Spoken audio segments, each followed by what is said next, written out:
Is your hose reel leaking? Don't worry. Today we'll show you how to fix it fast. Step 1. Remove the side screws and gently open the casing.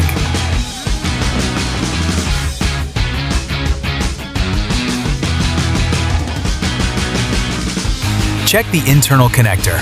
If it's leaking, ensure the hose is fully inserted and reinforce the clip.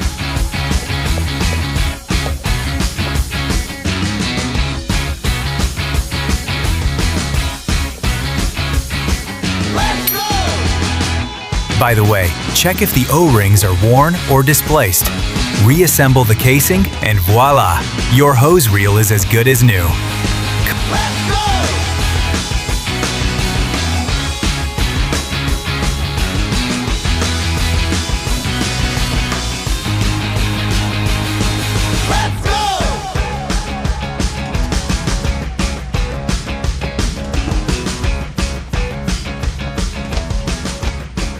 Contact us anytime for help. Subscribe for more maintenance tips.